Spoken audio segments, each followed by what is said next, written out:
of a reasonably competent physician or similar circumstances. So we have a certain duty, and that has to be provided with a proper standard of care with due skill. So dereliction or failure to fulfill a duty, that means we have deviated from the duty what we should have, which we are ought to provide to the patient. So this is one of the difficult and more resource intensive parts of a medical negligence case in proving a physician breached their duty of care. The plaintiff means the patient or the litigant, he needs to prove any reasonable doctor in that situation would not have acted the same way. Then the doctor failed to act in accordance with the best practices for their field. So there are certain protocols and the literature. We have to follow those best practices to say that we did or we provided such a management to the patient which an equally qualified person would have provided. Then a doctor of the same field in the same circumstances would have done it differently. That is commonly dereliction or failure, breach of duty. The third is the damages, which is the most important. It refers to the quantifiable amount that a patient has lost due to the medical negligence. So evidence of damages usually include the test, prescription records, medical records, testimony of an expert witness, your own testimony. Damages could be quantifiable or even physical infirmity or anything else. And finally, the direct causation, which actually has a relationship between dereliction and the damages. It is a fourth element and is the second most contested element of medical negligence. So direct cause can sometimes be difficult due to complicity of medicines and finger pointing. Now we come to again 4 common concepts applied by the court of law in negligence. Let me again remind you that we are talking about how to avoid litigations, and these 4 common concepts again are followed by the court of law. Case of alleged medical negligence comes to their court. So these 4 are res ipsa liquiter, you might have heard about it, contributory negligence, Boehm's principle, and vicarious liability. So what is res ipsa liquiter? It is basically in general terms, facts speak for themselves, and the negligence is so obvious that a complainant need not prove anything. For example, surgery on a wrong part, wrong patient or the wrong side, leaving an instrument, swab pad, etc. while operating, then causing burn to a newborn baby from hot water bottles or through the radiant warmers, wrong blood group transfusion. So all these are, the negligence is very obvious, and all these cases end up being judged against doctors, most of them. So contributory, when the patient's relatives, parents, or the patient himself contributed to the adverse outcomes leading to some damage or thing, like not coming for follow-up, failure to follow instructions, acting against medical advice, consent not given, investigations not done. Now, let me be very clear that all these, any kind of emergency situations do not warrant all these contested points. And then failure to consult a specialist, left against medical advice. So in contributory negligence are implementation, wherein we can or repeatedly advised to the patient and the patients didn't follow that. Let's say a patient came to us and we advised him certain investigations. He didn't do it, citing whatever reasons. Then second, on third day, again, he came for follow-up. You again feel that the investigation should be done. And but then you should not verbally say it. You should actually write it again so that it becomes an evidence later on. If at all something happens, the patient will point, because he would simply end up saying, which is what happens, that the doctor never advised me. So your documentation is your defense, and we should not forget it. Then one very important law used all over the world is again Boehm's principle since 1950s. So it says that if there are 2 methods of treatment, a doctor can choose one over another. So mere adverse outcome doesn't make the alternative method a better choice. For example, anterior versus posterior approach for adenoidal tumors, or one antibiotic versus the other antibiotic, so long the choice is reasonable.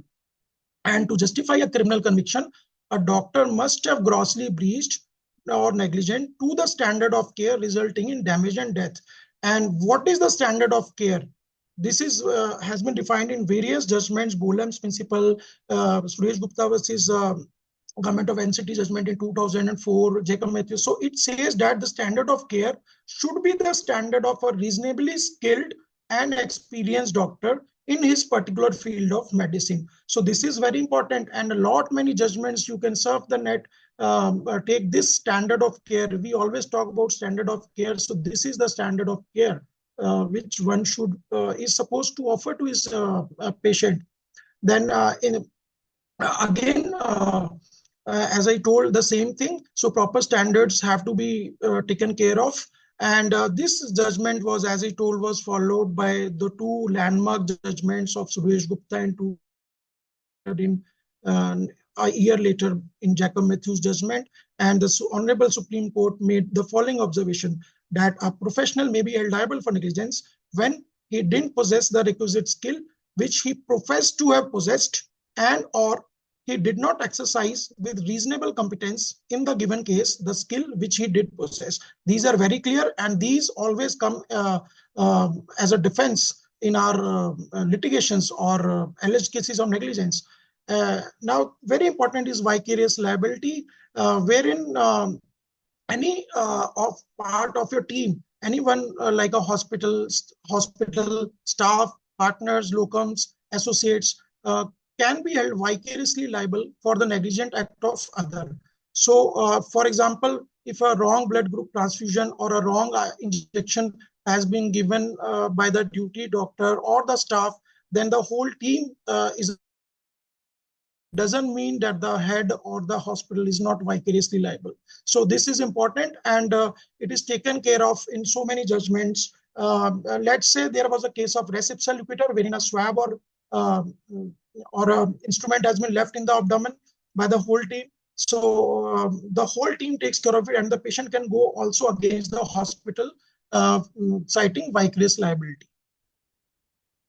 And Supreme Court and the National Consumer Forum have clearly given the judgments in this case way back in 2019.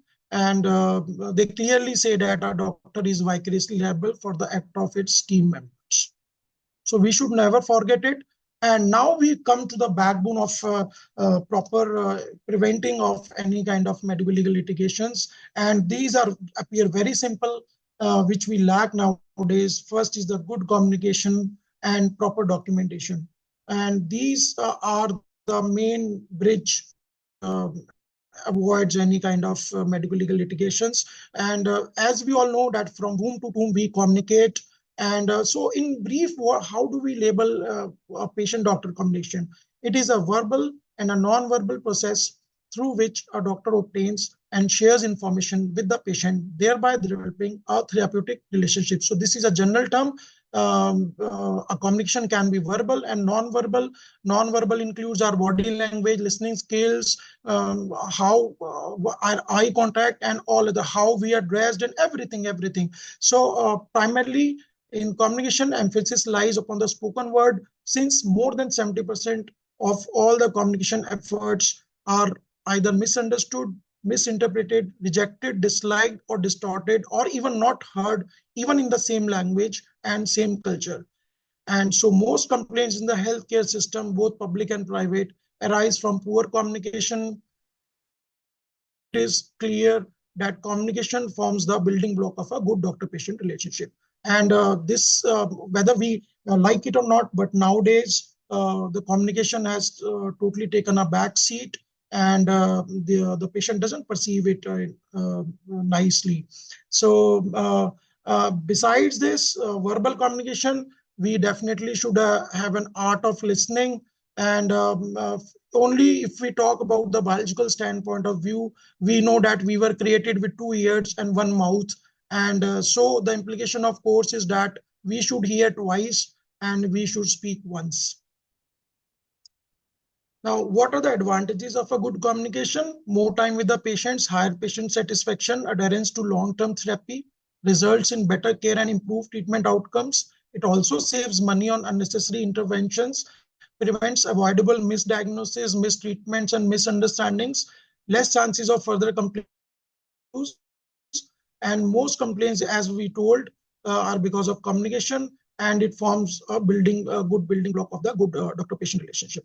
Now, another most important is the documentation. So documentation is your evidence, and we should document whatever, be it negative consent, be it all the notes with proper dates, time, signature in a good readable handwriting. Then we should mention all the review advice. We should mention any allergies. We should even ask in our history on our OPD slips that suggest that we actually asked and know any allergies or not. We also end up knowing some kind of drug related or some food allergy, which patients end up telling if we have asked about it. Then any kind of discharge against medical advice. It doesn't mean that we don't offer them a discharge. It is a full discharge summary, but duly consent and signed by the patient or two independent witnesses, or the only thing is it is labeled as discharge against medical advice. Then adverse outcome and hindrance in detail and referral notes. So why is documentation important? From the legal perspective, documentation is your evidence. So if you have seen a patient 10 times in a day, but you have documented only two times in your IPD sheets, then it will be only counted at twice. So we should document each and everything. Even if the patient has refused any procedure, you should document it. Maybe he agrees to it tomorrow, but in today's date, you should refuse. You should just document it clearly that the patient refused and the implications have been told, unless it is an emergency procedure. So emergency situation is the only situation wherein the court takes your point of view as a good point of view, if at all you are able to prove it. So how will you prove it? With or the patient parties use it to prove that the standard of care was breached. Example, someone administered the wrong dose of medicine, and the defendants, that is we doctors, use it to prove that the standard of care was met, and that is the care that was required to be provided was provided. And this is the best defense of doctors in medical negligence cases. So in just a short overview of the display, your display board or the notice board should have proper instructions, degrees, medical council registration as per MCI norms, then display all your certificates. CCTVs should be mnemonic is fast, they should be functioning, adequate in number, strategically placed, ensuring the patient's privacy and time properly. That it should also declare that the premises are under CCTV surveillance, and you should also declare your fees or procedures for this thing. Now, very important thing is the medical records. So there are so many schools of thought, but on an average, all indoor records should be preserved at least till minimum 3 years. Then for patients, 3 years after the patient attains adulthood. So this is a gross. So let's say, for example, a child is 6 years old, and so we need to preserve it 6 plus. So by 18, after 18 years, he will attain maturity. So 6 plus 12 and 15 years, 6 plus 15 years. So till he grows out to be a 21 years old, we should actually preserve the records. So a reasonable safe state policy is OPD records 5 years. Usually it is also said 3 years, but 5 years is a good time, reasonable time. Indoor 15 years, and medical legal cases maybe through lifetime. And we are actually supposed to provide the records within 72 hours on receiving a notice or to any authorized representative of the patient's attendance. So one more important part is the destruction of the records. So before the destruction of the records, you have to notify it officially in the print media that we are destroying such and such records from this year to this year. If a record, then he can take it, because the records are not only the hospital or the doctor's property, but they are also the patient's property. And it's the records only that save us. And definitely documentation errors, mislabeling, misspelling everything, or using of abbreviations like LP. Now LP could be lumbar pains as well, and lumbar puncture as well. So we need to take care of this, and the court has taken this thing into their cognizance n number of times, and legitimate handwriting is again an issue which should be taken care of. So digitalization of record, digitalization of your prescriptions definitely come into existence, which takes care of the writing part as well. So one more last important is consent, whether consent is a contract So the question is there. So there, a consent is an act of reasoning and the deliberations made. So it should be a proper. There are certain gray areas whether pre-printed forms or this thing should be there. But yes, definitely, if we have got a pre-printed form of a specific procedure highlighting the specific complications and everything about that these are taken into consideration. Or maybe a local IMA or the local bodies can universally use a same printed form which covers all the varied parts duly signed by the patient and the attendant and 2 witnesses, and that is taken as a good consent form. So it can be implied, blanket, informed, or written, and sometimes one can exceed the consent. And always in our medical practice, we need to know about the exceptions, maybe an emergency or court order or public interest, wherein consent cannot be given unless it is a life-saving procedure. So what is a consent? It is understanding the patient of condition or nature of illness, purpose and nature of procedure or treatment proposed, treatment or procedure, risk and benefit of alternative treatments or procedures, prospect of success or failure, that is the prognosis in the absence of intervention, and acceptance or refusal, informed refusal of the SAN procedure or intervention. Vernacular language, it should be there in the vernacular language, means the patient understands, or if at all he is able to write in his own language, or else we should use some interpreter for the same. And to end with, we should definitely have a professional indemnity insurance. Nowadays, the district forums pecuniary jurisdiction is almost runs in crores. So we need to take care of it. And indemnity means to make good the loss sustained by the insurer. So professional indemnity insurance for doctors is a liability insurance for doctors that provides cover against professional risk to pay for the damages arising out of negligence. So what I suggest is a common like a patient who has at least an insurance of 2 crores at least, and for its establishment separately as well. And in the end, I would mention 3 of the most important Supreme Court historic judgments, which are landmark judgments and favorable judgments for the doctors, and always come into while defending our cases. First is the Dr. Suresh Gupta versus Government of NCT in 2004, which actually highlighted about the criminal importance liability of doctors. So criminal liability on a high pedestal and required the medical negligence to be gross or reckless.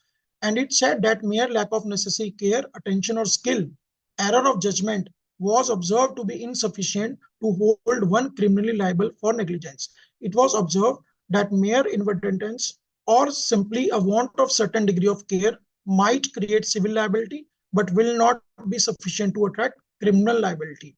And in Jacob Matthew judgment, 2005, the Honorable Supreme Court ruled that doctors should not be held criminally responsible unless there is a prima facie evidence before the court in the form of a credible opinion from another competent doctor.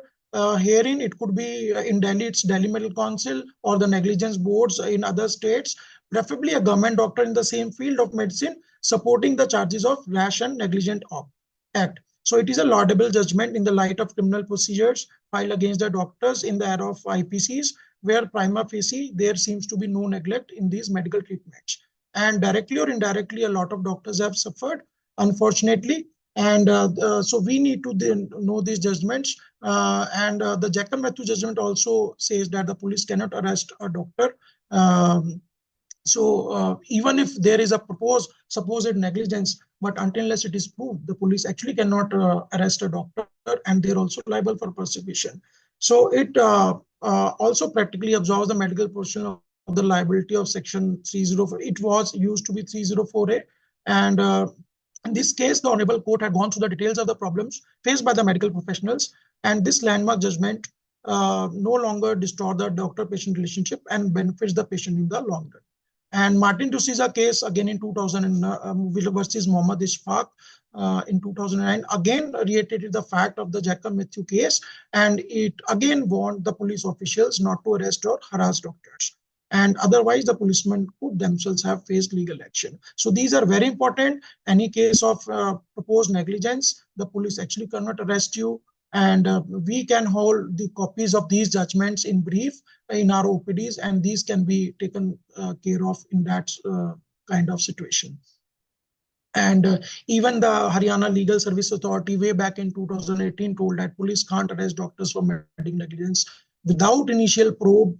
And it also highlighted that today the doctors try to save themselves out of fear in the hour of need, and better awareness of intricacies of law would help provide better treatment to patients and better compliance of law. So we know that healthcare is under attack, and the sanctity of healthcare, the right to health, and international humanitarian law are threatened. Such attacks deprive people of urgently needed care, endanger healthcare providers, and undermine healthcare systems.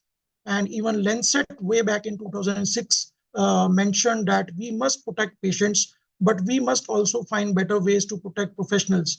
If we do not, medical progress will cease, particularly in controversial and distressing areas. And as we should know that the selection of patient is an art. We should understand the red flags, and there is a stamp mnemonic which is globally taken care of, and this is श्लोक which says that श्रेष्ठ एवं विद्वान को चाहिए कि वह इन लक्षणों से युक्त योगियों की चिकित्सा नहीं करे. I must say that we should not take it as a but it can be taken as a preventive or a red flag sign. यथा स्वेच्छाचारी, मरणासन, इंद्रिय शक्ति से रहित, अपने शत्रु वैद्यों से द्वेष करने वाला, श्रद्धाहीन, वैद्य आयुर्वेद पर जिसकी श्रद्धा ही ना हो, शंकालु, हमेशा वैद्य औषध एवं परिजनों से सशंकित, तथा वैद्य की आज्ञा न मानने वाले रोगी की चिकित्सा नहीं करें.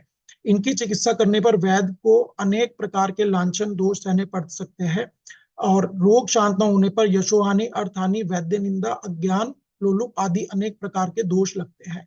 So this is a general term, and it's kind of prevention. We should always remember that, but it should not actually compromise the patient care and health, what we actually are supposed to do, what we are officially supposed to do.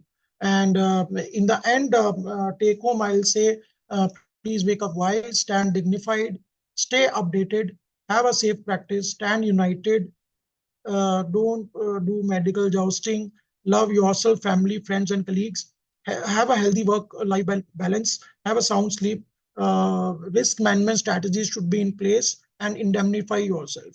Revise and refilter your communication techniques, record completely, respect your colleagues, have a good rapport with the client, and try to provide a reasonable care to the patients and reasonable cost. Ultimately, the patients come with a certain trust in you, and we have to rebuild that trust for whatsoever reason which has been lost.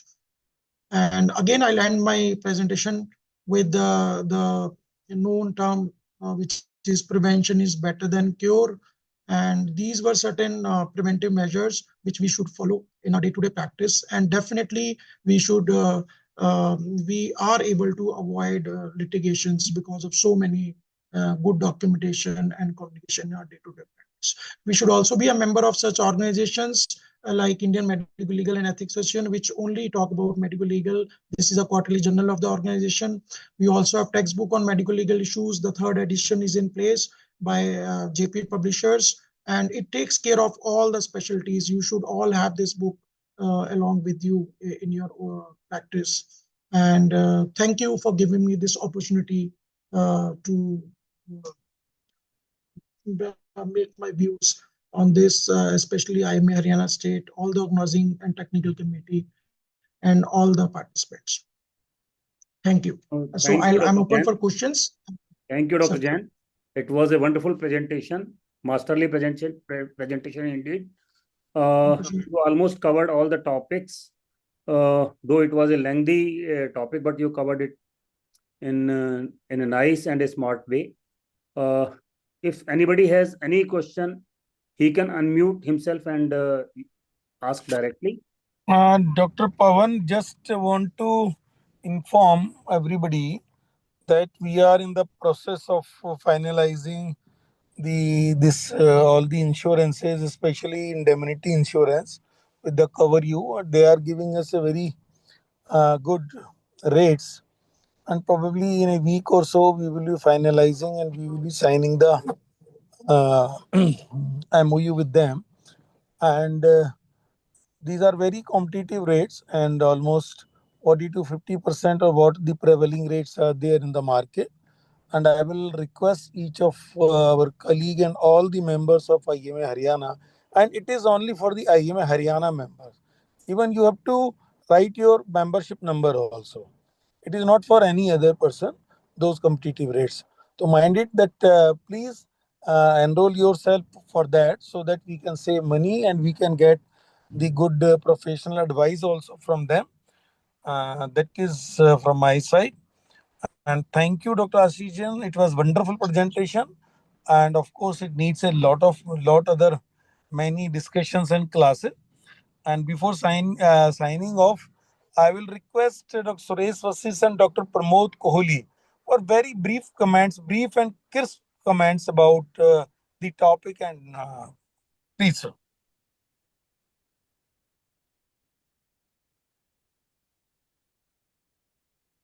Dr. Vashish sir and Dr. Kohli sir. Sir, your comments. Dr. Kohli sir. Dr. Ashish has covered the entire gamut of Sir. medical legal issues. Am I audible? Yes, sir. Yes, Yes, sir. sir. Yeah. He has covered almost everything about medical legal services. I would like to emphasize on the preventive aspects. One, of course, is that we should resort to ethical practice. Although we want to earn a lot of money, it's prudent on the part of the doctors to take up less number of patients, charge them well, but spend time with the patients. Many a times we find that the patient has brought an ultrasound with gallstones, and you don't even touch the patient and tell him to get admitted for surgery. So we are not spending enough time with the patients these days, and that is where the trust level goes down. So we should spend more time with the patients. We should select the patients properly. All patients need not be attended by all doctors. The practice of doing all types of major and minor surgeries in this hospital, as is written in the boards, is not wise these days. We should have a low threshold for second opinions. Whenever there is a problem or you anticipate a problem, take a second opinion, take third opinion, take a multidisciplinary opinion on a case, and have a low threshold for referral of patients. And whenever you refer it in time to a proper place in a proper manner. Then the most important thing is communication skills. This is one area where we lack the most. We are all aware that the medical curriculum in PG and UG levels, we are focusing only on the science of medicine. The art of medicine is ignored. And the most important aspect which is relevant in medical practice out of the art of medicine is communication skills. So we must inculcate good communication skills. We should spend time with the patients and resort to ethical practice. These are some of the points I think will help us in preventing litigation. Thank you. Thank you, sir. Thank you, sir. Dr. Vashish sir, if he is there.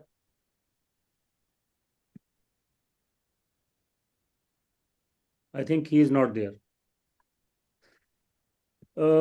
One point from my side, whenever we are taking medical indemnity insurance, kindly ensure that besides getting medical insurance for medical indemnity insurance for the doctor himself, also get medical indemnity insurance for your hospital also. Because as Dr. Jain has told us that vicarious liability, in case of vicarious liability, the hospital is also included in the claim process. So always take this medical indemnity for your hospitals also. And number two, all these companies which are giving competitive rates, they are having a clause of co-pay.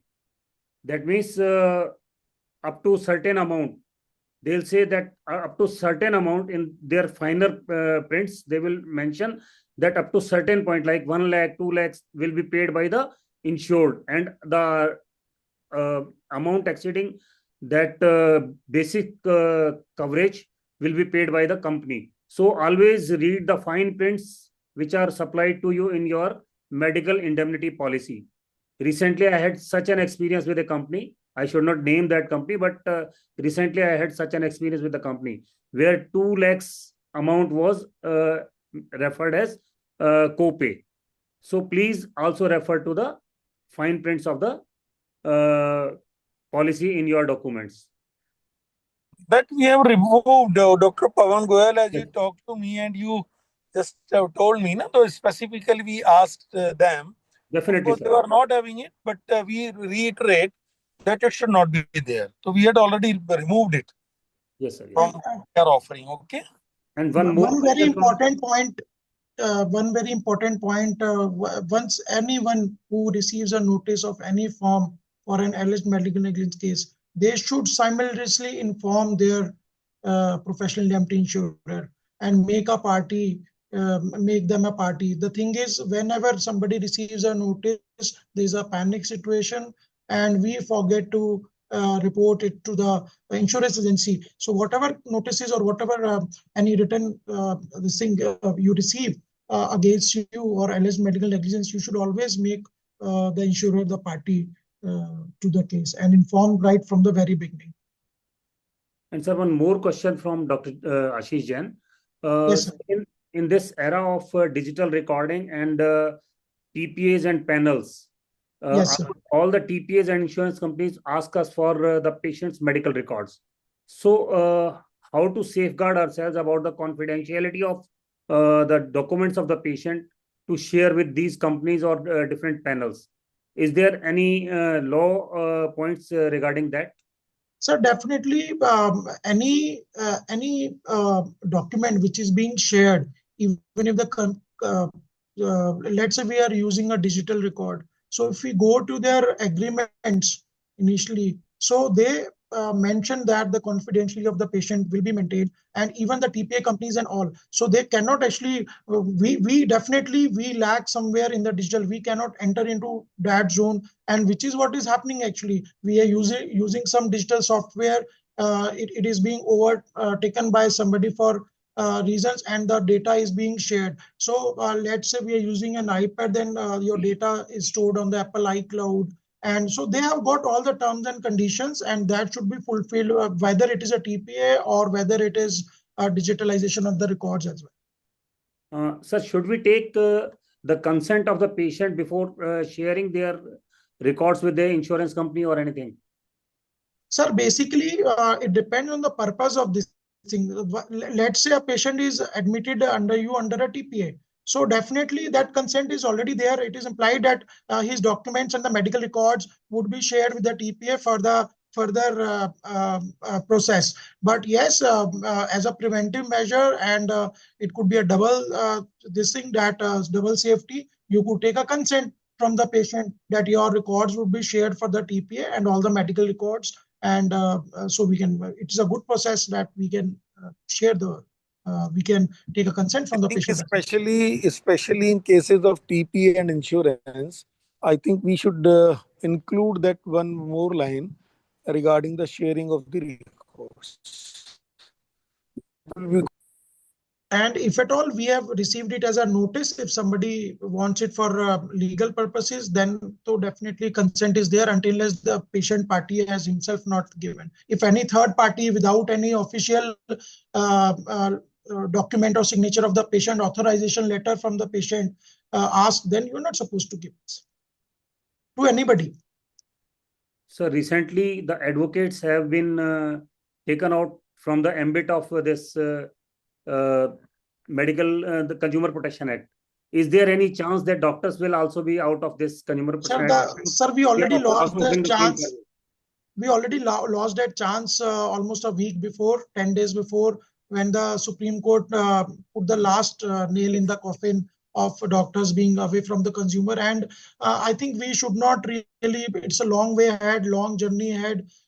First, we should set so many things in place, and maybe the whole culture now today we are here for medical legal. So definitely everyone is stressed out and bothered about the rising medical legal scenarios. So doctors it's not a situation now which was a decade before. Doctors were unaware of the rising medical legal litigations. So directly or indirectly, it is the consumer era, and it is the patient who ends up suffering. So sooner or later, even the courts have to understand that was the COVID situation wherein doctors had so many safeties like the Epidemic Act, Disaster Management Act, and any act of violence or anything. So we should take care of that. And I think the IMA Haryana should again reiterate to the higher up police officials about the Medicare Protection Act, which has been there since ages, more than 25 years. But when it comes to implication, when it comes to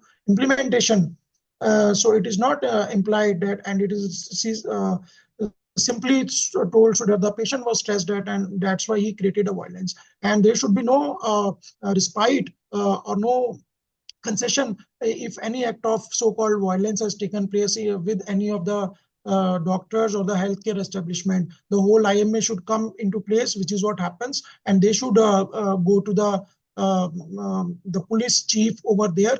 And I also appeal to the IMA to ensure it has been done. We know about it, to ensure next that we have that we should meet the commissioner of the police, our respective, and give them the Medical Protection Act, which is in place, and the police and we should paste it on OPDs. Dr. Ashish, you are chairman of the medical legal cell of IMA Yes, sir. Haryana State. Yes, sir.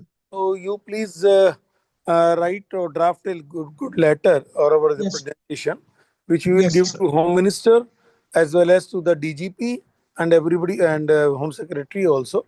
So please you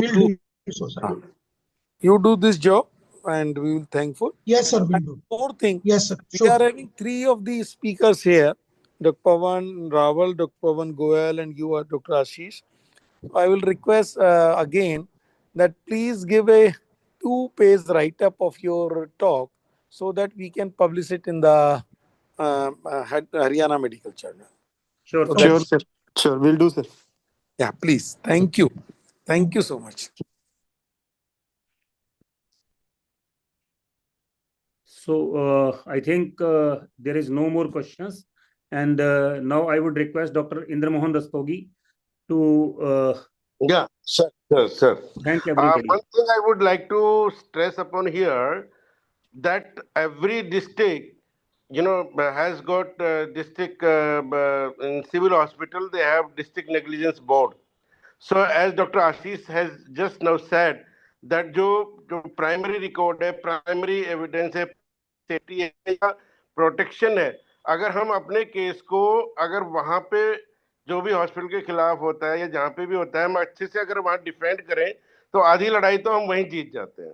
तो मेरी एक यही request है कि सभी लोग, सभी district के लोग, जो भी डिस्ट्रिक्ट हॉस्पिटल में जो नेग्लिजेंस बोर्ड है वहां पे जाएं, अपने केस के लिए अटेंड करें और उसको अगर जहां तक हो सकता है सेफ्टी के लिए प्रोटेक्ट भी करें अगर प्रॉपर पॉइंट्स है. अगर हम ये सोचे नहीं है मतलब वहां पे कुछ नहीं होता, क्योंकि अगर हम वहां पे अपने आप को ला पॉइंट्स में प्रूव कर पाते हैं, अच्छे पॉइंट्स दे देते हैं और रिकॉर्ड के हिसाब से प्रोटेक्ट कर पाते हैं, तो आई थिंक हम आधी लड़ाई तो वहीं जीत जाते हैं. Yes, sir.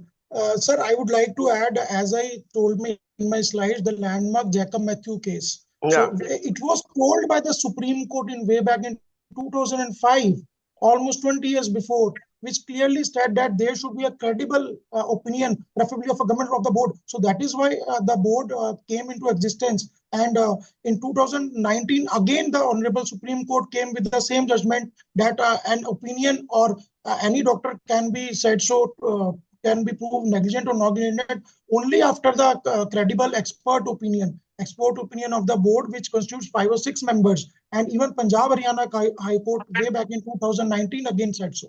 So that is how the district medical negligence boards were formed. Yeah, that is what I'm saying. That is what I'm requesting, that everyone must attend all these district negligence board cases, and in time also with proper records, so that things can be, saved in the time. Yes. No, not only Dr. Rastogi, the person who is accused, but the IMA representative must attend all the Yeah, meetings. that is, sir, Because we are fortunate enough that Haryana, we are having this system that there is a representation from IMA in District Medical Negligence Board. Otherwise, there are many states where there is no provision of representation from the IMA. So we must take advantage of that, and we must try that we should help our colleague Jain. colleagues. Yeah. That is my request also. Right, sir. So anything else also? Dr. Rastogi, please, your thanks notes. Yeah. So, as Director CGP Haryana, I'm really thankful to our President, Dr. P.JAIN sir, and Dr. GOYAL sir for the coordinator for this, and Dr. KAVITA, Chairman IMS of Haryana, and of course, Speaker Ashish Jain, for highlighting, all these points for the common use and for the common members of the IMA, so that, we are aware of the things and we can take preventive measures in advance. Really thankful to all of you, and thank you very much. Thank you, friends. Thank you all, and good night. Thank you. Good night, sir. Thank you, sir. Good night, sir. Thank you, sir. Good night, Thank sir. you. Good night.